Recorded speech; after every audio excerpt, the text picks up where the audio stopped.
आप देख रहे हैं अल्फा डिफेंस हिंदी में आपका स्वागत है। आज के इस वीडियो में हम लोग बात करेंगे अरावली इंजन के बारे में।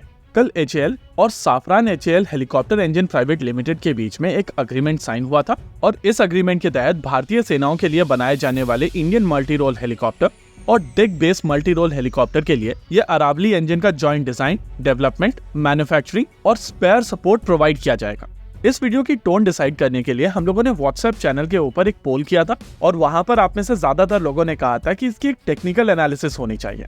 इसके अलावा दूसरी रिक्वायरमेंट सिंप्लीफिकेशन की थी और इसी वजह से हम लोग एक सिंप्लीफाइड टेक्निकल एनालिसिस करने वाले हैं। लेकिन हम लोग वीडियो में आगे बढ़ने से पहले 30 मिलीसेकंड के लिए एक मौन रखेंगे, क्योंकि हम लोगों के साथ के कुछ 75 लोग नाले में कूदकर जान दे चुके हैं। जी हाँ, फोर्थ ऑप्शन देखिए।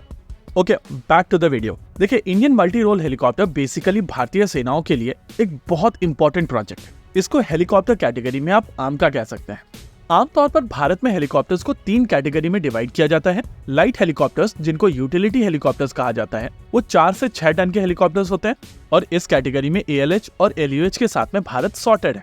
दूसरी कैटेगरी को मल्टी रोल हेलीकॉप्टर कैटेगरी कहा जाता है और यहाँ पर मीडियम कैटेगरी के हेलीकॉप्टर्स यूज किए जाते हैं। ये बेसिकली 13 से 14 टन की कैटेगरी है और इसी कैटेगरी को एड्रेस करने के लिए इंडियन मल्टी रोल हेलीकॉप्टर्स बनाए जा रहे हैं। यूटिलिटी कैटेगरी के हेलीकॉप्टर्स जब भारत ने बनाए थे, यानी कि ALH और LUH, तो वहां पर शक्ति इंजन का प्रयोग किया गया था।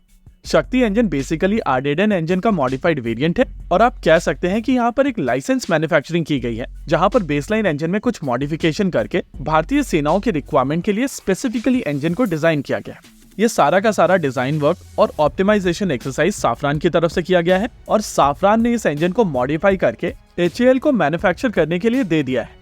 यानी कि डिजाइन एक्सरसाइज में HAL का बहुत बड़ा रोल नहीं था, हालांकि मैन्युफैक्चरिंग में HAL का पूरा रोल है और काफी हद तक शाफ्ट इंजन को मैन्युफैक्चर करने के लिए HAL के पास में जितनी भी टेक्नोलॉजी है वो इसी पार्टनरशिप से आई है। इंडियन मल्टी रोल हेलीकॉप्टर के साथ में HAL की तरफ से कोशिश की जा रही है कि वो लोग एक स्टेप आगे और जाएं और इंजन की डिजाइन में भी वो पार्टिसिपेट करें। यही कारण है कि IMRH के लिए जो इंजन बनाया जा रहा है वो जॉइंटली डेवलप और को प्रोड्यूस किया जाएगा। थियोरेटिकली आज की तारीख में लगभग सभी मॉडर्न इंजन्स एक ही प्रिंसिपल पर ऑपरेट करते हैं, जहां पर कंप्रेसर सामने से आ रही हवा को कंप्रेस करता है।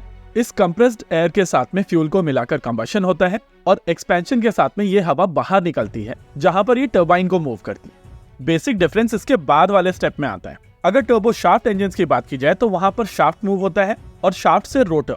वही अगर टर्बो फैन की आप बात करें तो वहां पर फैन इसी से मूव होता है और टर्बो प्रॉप के केस में वहां पर प्रोपेलर मूव होता है। इनफैक्ट टर्बो प्रॉप और टर्बो शाफ्ट काफी हद तक सिमिलर इंजन्स होते हैं और एक ही तरीके के कोर को आप ऑप्टिमाइज करके टर्बो शाफ्ट और टर्बो प्रॉप दोनों बना सकते हैं। अगर इन स्पेसिफिक अरावली इंजन की बात की जाए तो इनके लिए कोर ऑलरेडी डेवलप किया जा चुका है।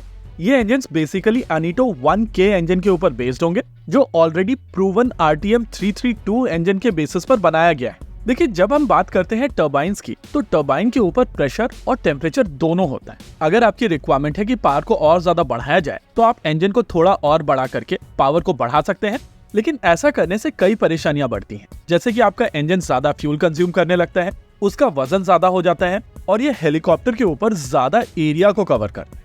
ये सभी चीजें आपके हेलीकॉप्टर की परफॉर्मेंस को नीचे लेकर आते हैं और आज के मॉडर्न हेलीकॉप्टर्स में इन सभी चीजों को कंट्रोल करने की आवश्यकता है। इसी वजह से अब इंजन की मेटलर्जी के ऊपर फोकस किया जा रहा है और हर एक इंजन मेकर की तरफ से कोशिश की जा रही है कि उनकी टर्बाइन ज्यादा प्रेशर और ज्यादा टेम्परेचर हैंडल करने की क्षमता रखें। नेचुरल है कि इस तरीके की रिक्वायरमेंट में आपकी ऑब्वियस चॉइस होगा मेटल, लेकिन नेचुरल मेटल की परफॉर्मेंस लिमिटेड है। Over the period of time बेहतर एलॉयज का प्रयोग किया गया और फिर आए सुपर एलॉयज। सुपर एलॉयज के साथ में आपने बेहतरीन परफॉर्मेंस अचीव कर ली थी, लेकिन जैसे जैसे परफॉर्मेंस रिक्वायरमेंट फर्दर इंप्रूव होती चली गई, ये भी काफी नहीं थे। देखिए, मेटल्स, एलॉयज, सुपर एलॉयज, इन सभी चीजों को बनाने का जो तरीका है वो सेम है। बेसिकली इनको गर्म करके पिघला दिया जाता है और फिर ठंडा करके शेप देते हुए इनको सॉलिडिफाई किया जाता है। इस प्रोसेस के दौरान यहाँ पर जो माइक्रोस्कोपिक क्रिस्टल्स बनते हैं उनको आप ग्रेन्स कहते हैं। हमेशा कोशिश की जाती है कि ये ग्रेन्स एक ही तरीके से अलाइंड हो ताकि इनकी परफॉर्मेंस पूरी तरीके से सेम रहे।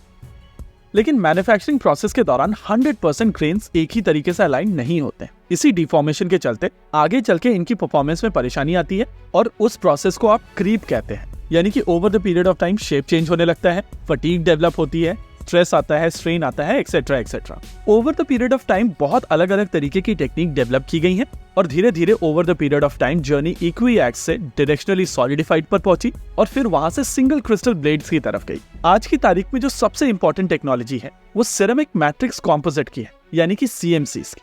हालांकि इस टेक्नोलॉजी के साथ में GE सबसे आगे है और ब्लैक हॉक प्रोग्राम को ऑलरेडी टर्बाइन इंजन्स मिल रहे हैं जिसमें CMC का प्रयोग किया जा रहा है। वैसे साफरान की तरफ से भी यहाँ पर इन्वेस्टमेंट किया गया है और ये देखना काफी इंटरेस्टिंग होगा कि अरावली के साथ में भारत को कितनी टेक्नोलॉजी इस कैटेगरी में मिलती। इसी के साथ आज के इस वीडियो में रखते हैं केवल इतना ही। वीडियो को अंत तक देखने के लिए धन्यवाद। देखते रहिए Alpha Defence. Oh by the way, अपने ये जो नाले वाले लड़के हैं ना, इनको भी निकाल लो यार, टाइम लगेगा लेकिन चीजें बेहतर होंगी।